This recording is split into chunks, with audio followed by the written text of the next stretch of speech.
Hello friends. Welcome friends.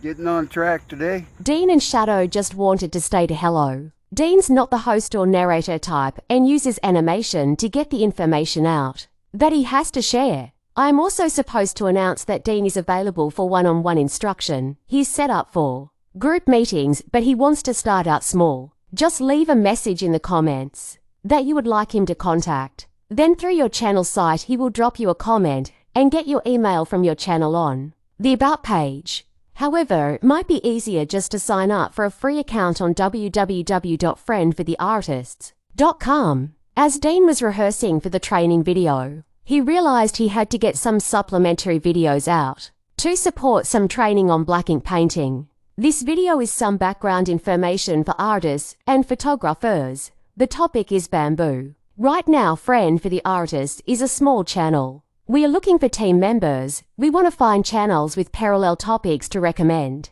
Dean knows the power of a playlist as well. He wants to put your videos in that playlist. Okay, now about bamboo. We did 3 chapters on bamboo. These chapters will cover the art and anatomy of bamboo. Dean's going to build on this reference as we study sumi-e, Chinese painting, and black ink painting. You will see why this reference is important to have if you follow Dean on his future videos. Well, let's see what we've learned. Hi everyone, today I want to talk about a fascinating plant called bamboo. Bamboo is a type of grass that is native to Asia, but it has now spread to many other parts of the world. Bamboo is known for its incredible ability to grow quickly, making it a popular choice for construction and other purposes. But did you know that bamboo is also incredibly important to the environment? In fact, bamboo is one of the most efficient pollinators out there. Here's why. Bamboo flowers are tubular and look a lot like ordinary flowers, but they have a special property that makes them unique. The male and female reproductive organs are located on separate stalks within the flower. When a pollinator such as a bee or a butterfly visits the flower, it collects the nectar and pollen on its body and transfers it to the female reproductive organ. The pollen on the bee's body then fertilizes the egg inside the flower, and the egg develops into a seed. Now, you might be wondering how bamboo can pollinate itself. Well, unlike many other plants that need pollinators to reproduce, bamboo can reproduce sexually and asexually. When a bamboo plant grows a new shoot or a leaf, it can also produce seeds. Additionally, bamboo can reproduce asexually by fragmenting, which means that it can grow new shoots from small pieces of root or rhizome. So, in conclusion, bamboo is not only a beautiful and versatile plant, but it is also incredibly important to the environment. Not only does it help to grow quickly and sustainably, but it also acts as a pollinator for other plants, which helps to maintain biodiversity. So the next time you see a bamboo plant, take a moment to appreciate its beauty and its unique role in the ecosystem. Bamboos have been used in art for centuries and continue to be an important part of contemporary art. They are a versatile and durable material that can be used in a variety of ways, from sculpture to painting and even architecture.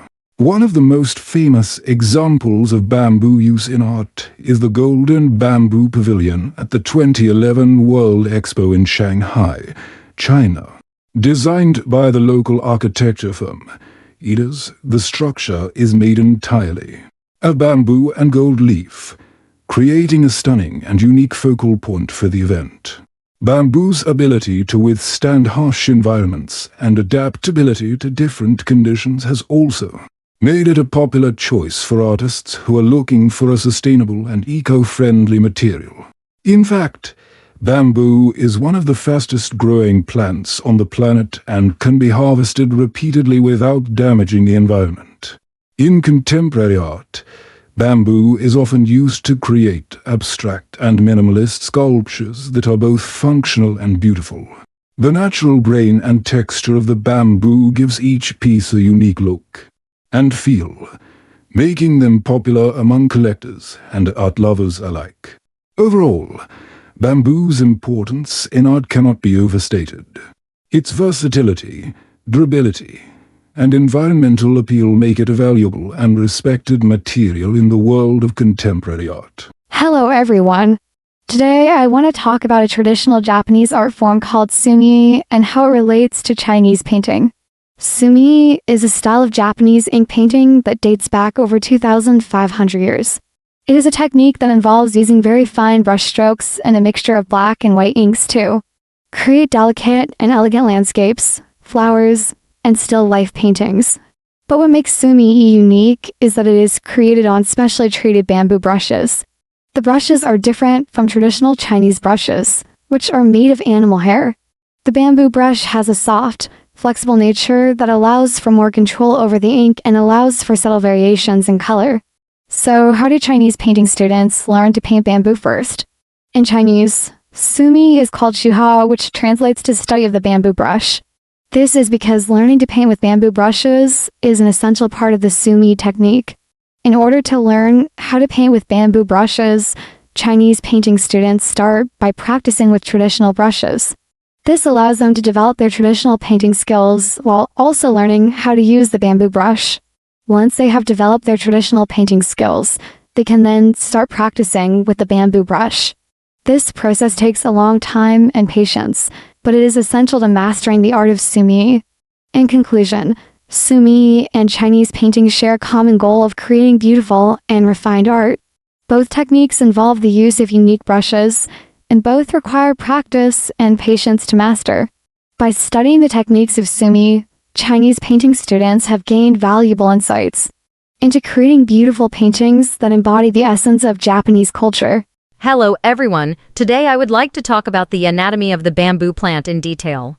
The bamboo plant is a tall, perennial grass that can grow up to 30 meters in height. It has a rhizome, which is the underground stem that anchors it to the ground and transports water and nutrients throughout the plant. The rhizome is covered in small hairs that help prevent water loss. It has rhizomes that allow it to spread and regenerate. The leaves are alternate, simple, and have a heart-shaped shape. They are green, smooth, and covered with tiny hairs. The inflorescences are terminal and form a spike. The bamboo plant is made up of a central stem, which is called the culm. The leaves are usually lost as the plant grows, and the culm becomes longer and thicker. The culm is also made up of several vascular bundles, which are tubes that transport water and nutrients throughout the plant. These bundles are located within the stem and are surrounded by parenchyma cells, which provide support and structure to the plant. The bamboo plant also has specialized tissues that help it survive in its natural habitat. For example, it has a root system that helps it absorb water and nutrients from the soil. It also has a system of calluses which protect it from extreme temperatures and other environmental stresses. The stem of the bamboo plant is called the culm, which is composed of several nodes. Each node has a small bud that will eventually develop into a new culm. The culm is green in color and is capable of growing several meters in length. The culm is composed of several rings, with the innermost ring being the last to form. Each ring has a similar structure, with the central portion being the cortex, which is the tough outer layer. The middle layer is the medulla, which is the soft inner part. The outermost layer is the epidermal layer. The cells in the bamboo stem are rectangular in shape and have a large amount of cellulose. This makes the bamboo stem very strong and durable. It also has a large amount of starch, which gives it a sweet taste. The leaves of the bamboo plant are alternately arranged and are called the sheaths. They are green in color and are attached to the culm near the base. The leaves of the bamboo plant are small and oval-shaped, and they have a thick, waxy coating that helps prevent water loss. The reproductive structures of the bamboo plant are called the glumes. The glumes are small, greenish-white structures that protect the seeds. They are attached to the base of the culm and are usually absent in some varieties of bamboo. The seeds of the bamboo plant are called bamboos and are small, round, and brown in color. They are covered in a waxy coating that helps them float on the water and disperse through wind currents. In conclusion, the anatomy of the bamboo plant is quite unique, and is composed of several unique structures that allow it to thrive in its natural habitat. The rhizome, culm, leaves, glumes, and bamboos are all essential components of the bamboo plant that work together to support its growth and reproduction. Thank you for listening. One last amazing fact about bamboo. Did you know when a certain species of bamboo flowers, the same species flowers worldwide? At the same time, some species don't flower, but every 100 years as well. Photographers, if you are lucky enough to capture photos of this event, you have made a prize. Contact us, subscribe, tickle that bell. Definitely comment and share. God bless you everyone.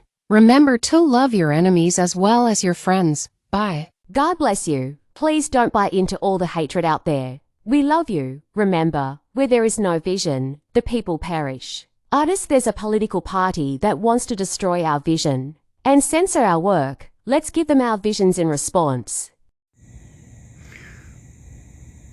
We've gone a long distance. Now we got a long distance to go yet. But it's the journey that counts.